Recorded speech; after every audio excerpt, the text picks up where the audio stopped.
Welcome to Golf and the Good Life, your guide to golf travel across the pond. I'm DJ Jones. He is Connor Evers. And today we're going to recap some of our recent travels and maybe share some new discoveries that we found along the way ahead of the 2025 golf travel season. But first up, Connor, I am sure you're not ready to hear me talk about the 2025 golf travel season yet, but that train just keeps on moving. What's the latest up at H&B HQ? Deej, appreciate the intro, and all is good here. A lot of our staff members, including us, have come back from across the pond, so it's been really good. It's always nice when you're in the season and travel starts to kind of die down a little bit once you get more towards October. And with that as well, we're getting excited for us as a team a lot of times in each year to travel overseas and visit our partners and stay in our great lodging options and maybe play a little bit of golf as well while we're over and get some new discoveries like you mentioned, Deej. So you and I both did that. Looking forward to chatting more with you as well. But yeah, it's full go on for 2025 season, and before we know it, it's going to be the spring of 25, and we'll be doing all the planning for trips in 2026. So it's ongoing, but it's always nice going overseas and kind of getting a fresh breath of air while over too. So all good here, Deej. Yeah, you're spot on, and that's obviously what we're here to talk about today is kind of what you and I did. But before we get to that, and along the same lines of what you were just saying, we've got to talk a little about an event that wrapped up in St. Andrews at the Old Course Hotel called Elevate. If you follow any of the marquee golf courses and hotels or what have you across, say, the UK and Ireland, you saw content from Elevate because literally everyone was there. So Elevate is an industry event where basically they invite H&B and golf tour operators and so forth and put us all under one roof alongside, to use their words, the premium golf and hotels and destinations overseas. And the idea is that it's kind of what you were just talking about, Connor. Everybody kind of gets in the room and talks about what's new, what's happening, what's going to happen next year, for the travel season. And while we do a ton of this on our own, not everybody has the resources to do that. So it's great for our industry. Rising tide lifts all boats, ideas are shared, and it's just kind of a great event all overall. And feedback from what we heard about Elevate, because you and I were at home, was first class event all across the board. So congratulations and thanks to everyone involved in putting the event on. But Connor, I don't know about you, but I had a fair amount of FOMO over this week as a result of this thing. Yeah, you and I both. Chris McCon, our planning manager, was over. Obviously with a few of our other staff members, Whitney, our concierge, and John and Sam and Liz. The whole team was pretty much over, except us. A few of us that left, that stayed back. But Chris was sending us some pictures. I mean, the weather was unbelievable. He sent a video. He was walking down the 18th fairway, the old, and crossed over the Smoking Bridge. I mean, the sky was like cotton candy sky. It was unbelievable. I mean, something you would, Golf Magazine or Golf Digest would post. I'm not even exaggerating. Like, it was just unbelievable. It was actually so good. I sent it to a couple of my friends that I went to golf management school with. I'm like, look at this. Like, holy smokes. It's just one of those things, just like, man, it's so cool. But they had great weather. Seemed like the wind was down. And they were able to play a little bit of golf in and around the Fife area. One of the days that they said like there was no wind at all, just very Yeah, uncharacteristic for October. So for sure. I mean, he was like the photos coming from Chris. It was like the kid in the Willy Wonka factory. I mean, and what's funny is, he's the longest tenured employee with H&B. He's been with us, well, other than our founder, Sam. I mean, he's been with us 26 years. He's been over countless times. He's been to St. Andrews, who knows how many times. And you could feel the excitement coming through in his photos and texts and so forth. And it's infectious to all of us. And I'm, as I was thinking about it, I was like, if it's happening this way for Chris, who has been over who knows how many times, there were probably a lot of people at the event, because usually these events do have a lot of folks who it might be their first time in St. Andrews. And so for them to get that impression of the home of golf, it's just great for everyone who is involved with golf travel. But the cherry on top of the entire experience from the Elevate thing was our founder and chairman, Sam Baker, was presented with a Lifetime Achievement Award at their gala dinner. And, Sam, obviously, we're all immensely proud. But one of the things I realized as we started to get ready to record was that we've never really explained what golf and the good life, where it even comes from. And, it's not something we just dreamed up as a catchy phrase or a catchy name for our podcast. It's even though it's somewhat self-explanatory, golf and the good life is actually kind of the foundation of everything that we do as a company. And it all goes back to when Sam started the company. Because back then, the companies that were selling Scotland and Ireland for golf, it was basically here's your tee times, you can pick from a good, better, and best hotels, and that's kind of it. Nobody put any thought into where did you eat and what did you see, and did you do any distillery tours, and did you spend any time in the clubhouses connecting with the members and the locals and what have you. And Sam realized my most cherished memories of my trips, because he'd taken several trips on his own, they have very little to do with golf. It's all the stuff around the golf and around the trips. And it's all of the things off the course that have added so much value to my memories. And so he decided right then, look, none of these prepackaged itinerary things. We're going to start every trip with a blank sheet of paper and everything's going to be custom. And we're going to spend as much time on your time off the golf course as we do your time on it. And what I think is so amazing is that all of these years later, we're now in the age of Instagram, where everyone is craving unique, one of a kind experiences. Every one of us is experience driven. We want to be able to post about it. We want to feel like it was something that was created for us. Cookie cutter stuff is just not going to cut it. The easiest way to become irrelevant in the travel business these days is to be like everyone else. And so, it's just amazing to see that all of these years later, golf and the good life is more important than it's ever been. It's been great for our company for all these years, but it's more important than ever. And I think that's a true testament to Sam's vision. Sam, obviously, if you're out there listening, we are all incredibly honored for you. And we look forward to carrying the torch of golf and the good life for many more years to come. But Connor, before I get emotional here, let's talk about your trip. Where'd you go? Yeah, so I went to Scotland. Now, this I could have gone really anywhere. This actually was just vacation for me. So I'm like, my vacation is kind of work, which is funny. But my dad hadn't been to Scotland. We were trying to plan a trip. My sister's getting married next year, so he's like, we got to do this beforehand. And I'm like, dude, let's just go to Scotland. Let's just do it. So we ended up going up to the Scottish Highlands, my favorite part of Scotland. We spent 3 nights in the town of Dornoch.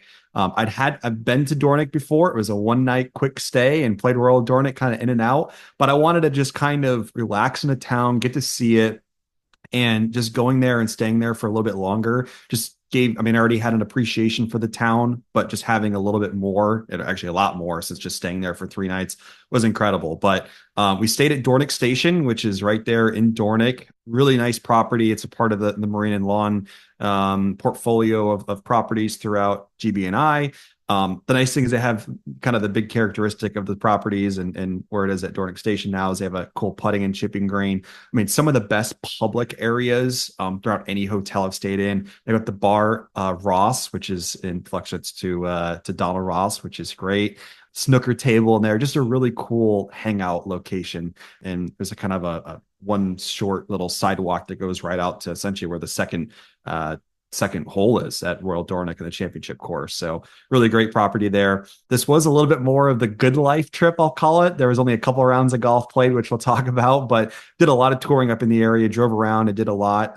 We also went to Dunrobin Castle, which was probably our favorite thing that I did on the trip.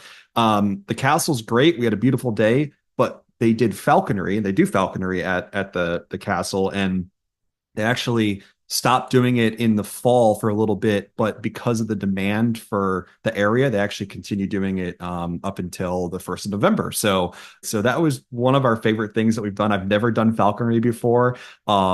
It was just such a great exhibition. It was 30 minutes long. It literally started right at like 11:30 and was done at noon, like on the dot both times. So in and out, learned the difference between a falcon and a hawk was.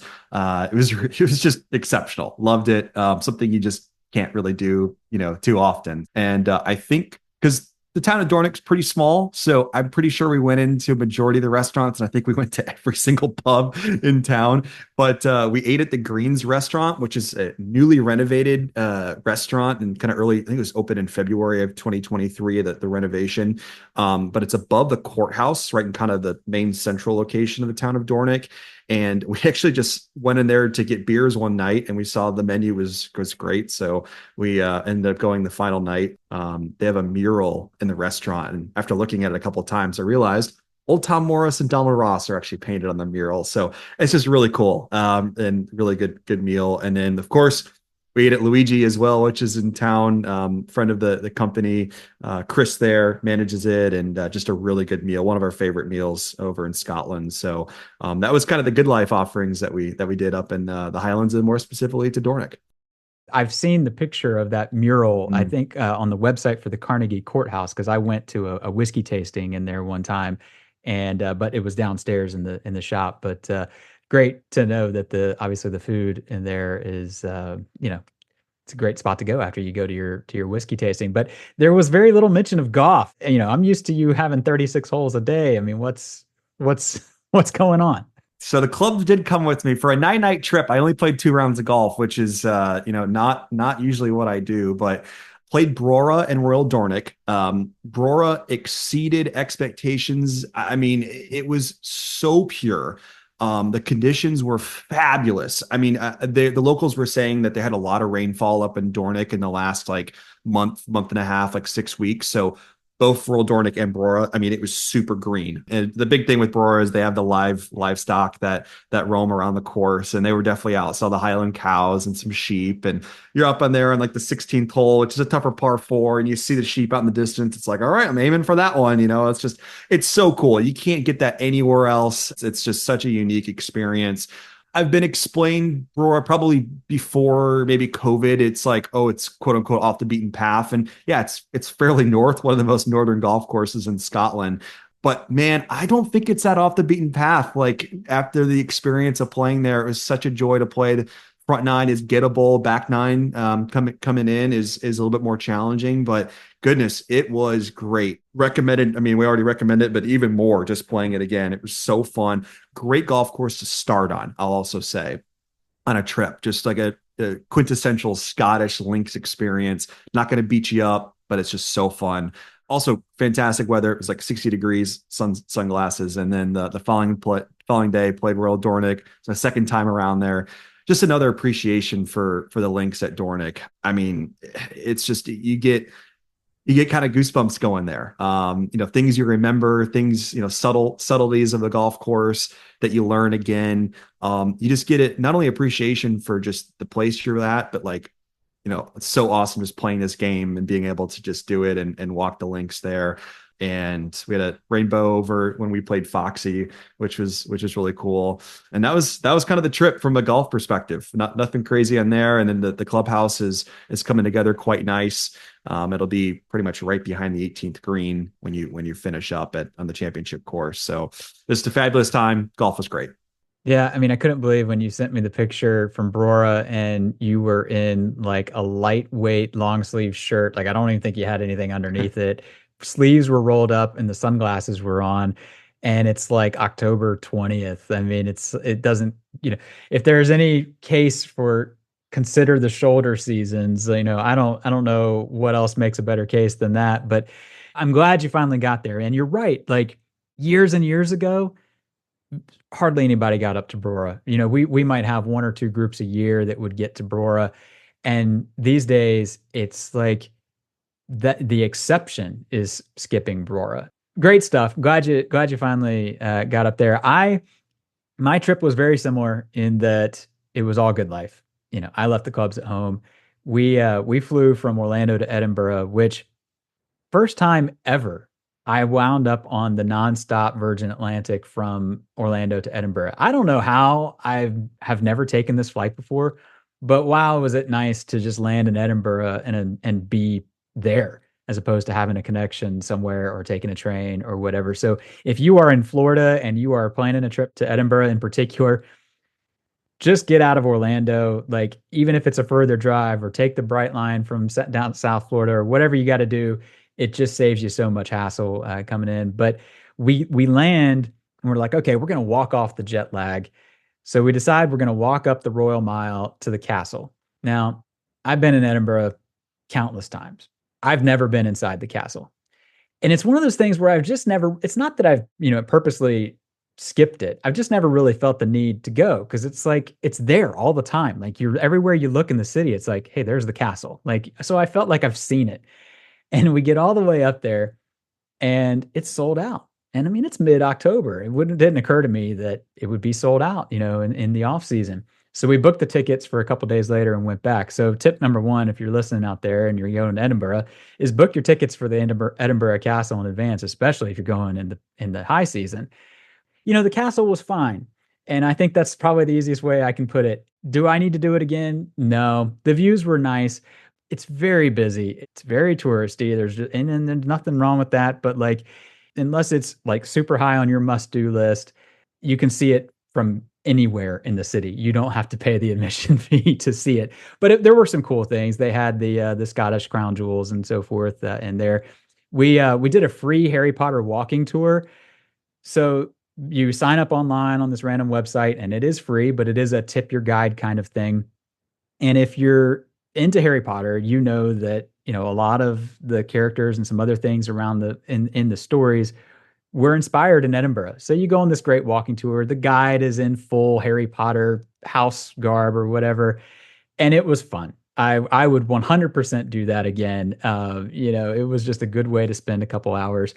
My fiance Katie made the trip with me, and it was her first time tagging along on a quote unquote work trip, which was great because it forced me out of my comfort zone on some things, and that was one of them. She did a make your own Harris Tweed bag thing at a place called the Islander. And basically, she made this awesome backpack. And you go in and you select your tweed. They've got a bunch of different tweeds, and you select your tweed and you select how you want what grommets and so forth you want to go on it. And so you end this experience with a bag that's kind of your own. And they've got a whole bunch of different options. It's not, you don't have to do a backpack. You can do a purse or whatever. So if you're traveling with a significant other, it's a cool option to either create a gift for them or have them do something while you're playing golf. But the big find from a new to me standpoint was we went out to Rosslyn Chapel. If you have read the Da Vinci Code or seen the movies, I'm sorry to spoil it. It's a 10-year-old thing. You should have seen it by now. But basically, the end of Da Vinci Code, they go to Rosslyn Chapel, and it looks just like it did in the movie. And it was an awesome place. I mean, the sculpting and so forth that's in this chapel was fantastic. You need to book an entry time and in advance, and then about 30 minutes or so after your entry time, they do a talk inside the church. You sit in the pews, and the vicar of the church or whatever gives a talk. Well, the woman who did ours, her nighttime gig is she's a stand-up comedian. So she's like church clergy by day, stand-up comic by night, which was awesome. And she was hilarious. And it was just a very unique experience that I wasn't expecting. And it was totally worth the half day. So if you got a morning off of golf, consider going out to Rosslyn Chapel. But food-wise, gosh, man, there's no shortage of options. I mean, we went to the Witchery. I'd never been, had an awesome lemon sole dish. I stumbled on a donut shop, the Kilted Donut. It's down in the Grass Market. If you're like me and you have to find your donuts, this was the place for sure. Milkman is an Instagram famous joint. And of course, I had to stop in. The chocolate chip sea salt cookie will change your life. Don't miss it. But otherwise, it was just overall, it was awesome to do Edinburgh as a tourist. I'd never really done it that way before, and it was cool to spend several days seeing it from that perspective. It literally exactly the same for me because we transitioned down from the Highlands down to Edinburgh. I'll also say probably going to do a separate podcast on this. My dad and I did a road trip. We went the off the beaten pathway from Dornoch to Edinburgh. We went the western part of Loch Ness and stopped off at Glencoe and a few other places. not for a different episode, but I think we're going to talk about that in a little bit. Future episode too, just the different road trips that you can do throughout GB and I. But exactly to DJ's point, I've been to Edinburgh. This is my third time. Yes, third time, and I've always been. It's just been day trips for work, and it was just nice being there, walking around, and actually like seeing and experiencing. Like, okay, I get it now. So you and I share the same kind of perspective on that. But my dad and I were fortunate enough. We stayed at the Balmoral in Edinburgh. It was a fantastic stay.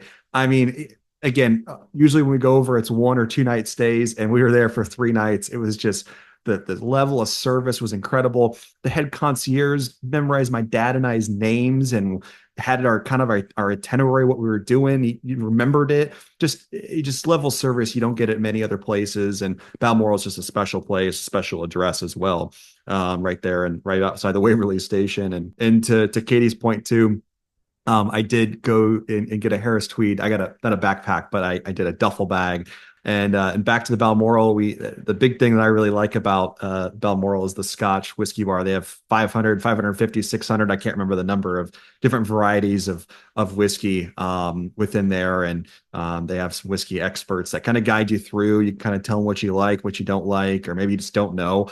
My dad really wasn't a whiskey guy. And I mean, I've had him try Jameson. He hates Jameson. It's triple distilled. It's like the easiest thing to drink in my perspective. And I'm like, all right. I told him, I told the expert, I'm like, he doesn't like much, and he actually found something that was pretty on the sweeter side that he enjoyed. So I was quite surprised. But they got me into some Speyside single malts, and they were great. We went all 3 nights that we were there. It's just a cool place, and they're actually coming out with a book. I don't know what it's going to be, but I believe it actually was just announced last week that they've internally done. So I don't know what's that about. I think what I saw was it's going to be somewhat like a cookbook, but for like whiskeys and different things. So it's pretty cool that they're doing that, which just shows their knowledge of it. The other Instagram place, speaking of that, is the Dean's Village. You and I, DJ and I both did that. So it was such a pretty afternoon. We went, and a lot of the fall foliage was down there. So just a cool place to take some pictures. We also went to Milkman too. So that's good. And then my last discovery in Edinburgh was Jackson to Taylor's, a speakeasy. It's maybe a 3 or 4 minute walk from the Balmoral. And we saw the sign Jackson to Taylor, and I'm like, Dad, I think this is a bar. He's like, no, I think this is like an actual Taylor. I'm like, all right, we're betting the first drink of what this actually is. I said, I think it's a bar or a speakeasy. And he's like, I think this is actually a Taylor. So we walked downstairs, and sure enough, it is one of the coolest bars that we just stumbled upon. And we just look at each other like, oh my goodness. I mean, it is such a classy establishment. There was probably 5 or 6 people down there on a Friday night. Not overcrowded at all, because it's hard to find. I'm sure that's probably why. If you could see it from up top, everyone would be in there. But it was actually a tailor in Edinburgh back in the 70s. And I was talking to the bar manager there, and he said that there was someone that has actually been there to get a suit tailored back in the 70s, and he was drinking there like a year ago. So really, really cool place. They have it. They have sewing machines. They have mannequins with tuxes on. It's just a really cool spot. And we enjoyed it a lot. So it would be great for like a last night in Edinburgh. It's good for couple groups. It's good for all gents groups. And it's, like I said, a few minute walk from the Balmoral, a taxi or wherever you're staying throughout the city. So just a good time. And as you said, it was just nice being a tourist and just kind of hanging out and take it all in. So that was my time in Edinburgh, and went to a couple other restaurants too. Fish in the City was, I think it's one of our top recommendations in Edinburgh, and it served the purpose of it. It was very good. Did you have the sticky toffee pudding? We did. My dad and I shared one. Exceptional. It's very good. I gotta tell you, man, it might be better than Bushmills. And I hate to say that. If you're listening from our friends at Bushmills, it's neck and neck.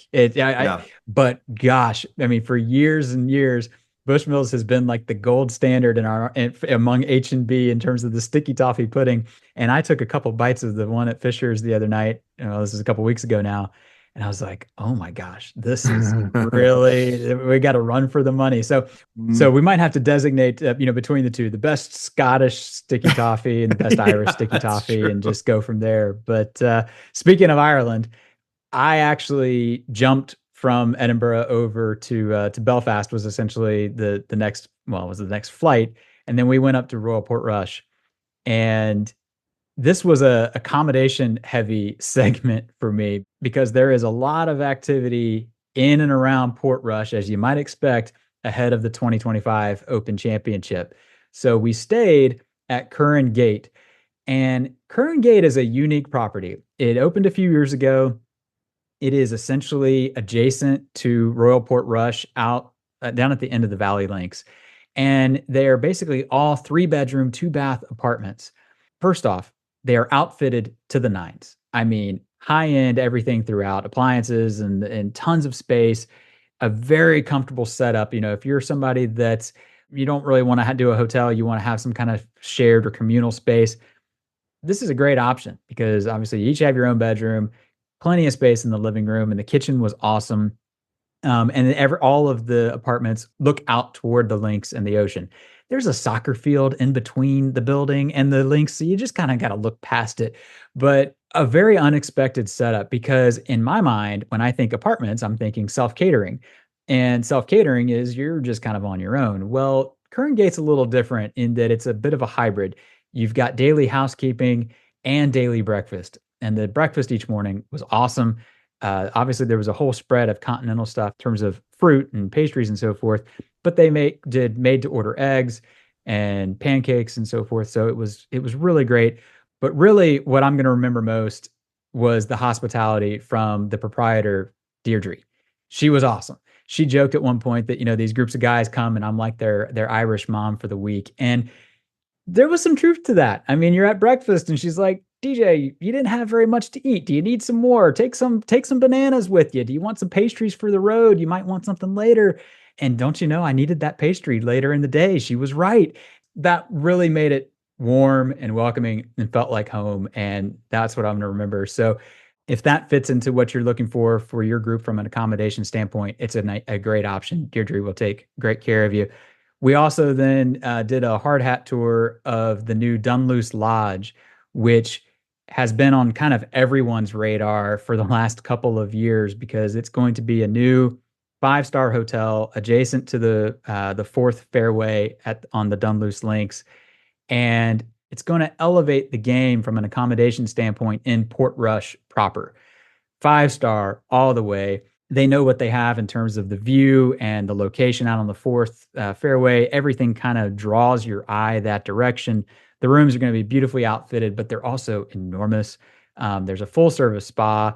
They have a huge putting green that has been designed by Mackenzie and Ebert that essentially to your eye flows out into the links next door. So it's really neat. So we are very much looking forward to seeing that come online. And then I popped in next door to the Rosses, which is a self-catering option that Royal Portrush itself, it's a home that they purchased, redid. It's an 8-bedroom house. It sleeps up to 12. Again, no expense was spared in the redo. It actually has 2 options where you can do a side of the house that sleeps 4 or a side of the house that sleeps 8. And cool option for a group that just kind of wants their own space and wants to be able to look out on the links every day. But back to that, the sightseeing thing. I went out to Giant's Causeway. It had been a while since I had been there, and the last time I was just kind of in and out. Well, this time we were there. I bet we were there for 4 hours. We got there right when they opened. We were the third car in the parking lot. We had the whole place to ourselves for like 30 minutes. It was awesome. And then, so if you go to the Giants Causeway, don't shortchange yourself on time and take the hike up to the amphitheater. It's probably the best view in the area, I think. But the next stop was the Carrick-a-Reed Rope Bridge, which I had done before. And somehow I had forgotten that it's like a 3/4 of a mile walk from the car park to the rope bridge itself. So we'd gotten there, we'd done all this hiking, we'd been out for hours, we had this long walk out to the rope bridge, and then you cross the rope bridge, and the view is kind of more of what we saw at the Giants Causeway. And so it was a little, I don't want to say it was underwhelming, but my advice would be don't do them on the same day because it will be underwhelming. So space them out. But the last thing has to be a shout out to the Coffee Hut, which is a little shop in Castle Rock. I stopped in there as we were driving through. Awesome cinnamon roll. Don't miss it if you need something sweet after your round at Castle Rock. But Connor, look, 2025 is a busy year in Portrush. And what are you hearing in terms of tea times and what's happening in the year ahead? Yeah, our good friend Angus at Portrush. I know you met with them a couple weeks ago when you were over DJ. It was kind of already we're working with them already for 2026 groups, and if things are kind of stay the same, which it looks like from an inquiry standpoint and what have you, it's going to be a busy 2026 as well for Northern Ireland, especially coming off the Open Championship in 2025. But usually around tea times will open around March or April timeframe, probably going to be a little bit earlier each year. Things seem to come up and move a week or so earlier than the year past. So yeah, we'll be ready to go in the spring here for booking in groups for 2026, which is great. But it's crazy how it gets earlier and earlier each year, but just the way it is from their standpoint. So yeah, all good at Portrush and looking forward to getting our groups booked in and seeing it on TV next year too. Yeah, it's great, and they're excited. They had done the inside of the clubhouse, their offices there. They'd had a full renovation, and everything's looking sharp. And they are definitely ready to welcome the world. But you're right, like if you're thinking last year's timeline in terms of planning of your trip or getting your tea times for 2026, you're off. You're off by probably a month. So so now is the time to get moving on it. But the last thing to wrap up from my trip was I popped down to Belfast for a couple days. It was only supposed to be 2 days. It wound up being four because we had a hurricane come through here in Florida. So shout out to our friends at the Grand Central Hotel for putting me up for a couple more nights while I was stranded. But the two recommend things that come out of Belfast. Number one, if you go to Belfast and don't do a black cab tour, you have missed out. It was incredibly insightful. I learned so much about, the history of, Northern Ireland and Belfast and the Troubles and so forth. It's a period of history that, the Good Friday Accord happened the year I graduated high school. So we weren't taught about it because it was still happening. Well, now we're to the point where it's being taught. And so it was a learning session for me. And gosh, it was just so insightful. So, and our tour guide was fantastic. The only thing I would note is that a lot of the cabbies are no longer using the black cabs because they're old and they're ridiculously expensive to maintain. So don't be alarmed if they show, or don't be disappointed if he shows up with a black van. It's the guide that makes the difference. And then number two has to be, if you're there on the weekend, don't miss St. George's Market. It's open Friday, Saturday, Sunday. Just go walk around, go hungry. You won't leave hungry. And then Connor, I can't believe I'm even going to bring it up. What do you know about Nando's? All right. So I never knew anything about Nando's, and I've said it briefly on the podcast before, but I did a study abroad semester long program in London. So I was in the Royal Borough of Kensington and Chelsea for about 4.5, 5 months. And I went to Nando's. It was right by our tube station, right across the street. Perfect area. And I'm like, oh, I just want some like a chicken. I don't want like this, English food. I want to get away from it. And a couple of my buddies walked in, were like, this is unbelievable. And I think we went at least once a week when I was there. My parents and my sister came and visited me for our fall break when I was in London, and I brought them there. And now back to what you were just pointing out, my dad and I went to Nando's for one of the nights. He's like, didn't we go here in London? I was like, yeah. He's like, man, this is actually pretty darn good. It's peri chicken, South African. Am I correct in Yep. that? Right. Yes. The sides are exceptional. So usually I get a sunset burger. So it's essentially a chicken sandwich on a ciabatta bread, lettuce, tomato, onion. I usually do like garlic. I can't remember what it is. And then I usually get peri salted fries, chips, I should say. And then a spicy rice, which is like to die for. I put little jalapenos in it. And then they have 10, 15, I don't even know, different types of sauces on it. It's phenomenal. You like it, Deej? We're in Belfast and I'm hungry. And I'm one of these people that if I say I'm hungry, you've got about 90 seconds before things get dark. I turn into like the Joe Pesci Snickers commercial. And so I'm like, right here next to me, the choices are basically Nando's and Pizza Express. I'm like, well, I'm not doing Pizza Express. But all I have ever heard about Nando's is really kind of just more from like, say, pop culture. The impression that I have had this whole time was that it was kind of like your meal of last resort, that it was like Taco Bell after being out late at night or a Waffle House or something like that. And so I haven't had a very positive impression of Nando's. And I go and I got the halloumi pita wrap and some chips, and I'm like, this is really good. Like there's no excuse for me to like this much. This is so good. And it was so good. We went back two more times because we were there 2 extra days because I couldn't get enough of it. And that sauce, like it's good on everything. I mean, you may as well just mix it right into your mashed potatoes. I mean, anyway, it's very off brand for us to be recommending Nando's. It doesn't come with the H&B seal of approval. This is just the Connor and DJ seal of approval. But if you're ever in a pinch and you are tired of eating fish and chips or whatever it might be, don't walk by Nando's. It won't let you down. But Connor, that was good fun. Cool to wrap up the trip. Glad to be back at it. Anything to add before we wrap this one up? No, I think that's about it. It was a great trip overseas. Actually, after my part in Scotland, I was able to go to Denmark and Sweden, which are my 29th and 30th countries. So just a general like statement, like go out and see the world. Like there's so many amazing places, experience different cultures. No matter where you go, it's the best. So looking forward to 30 more. No doubt. It goes back to the very beginning of the episode when we were talking about our colleague Chris. No matter how many times he's been over, it's like the first time every time. Yep. He's just as excited today as he was back in 19 whatever it was when he started with us. So thank you as always for tuning in with us. If you have any questions or anything, as always, send us a DM or email us goff@haversham.com. We will be back again soon with another episode, but until then, we wish you plenty of golf at its finest and life at its best.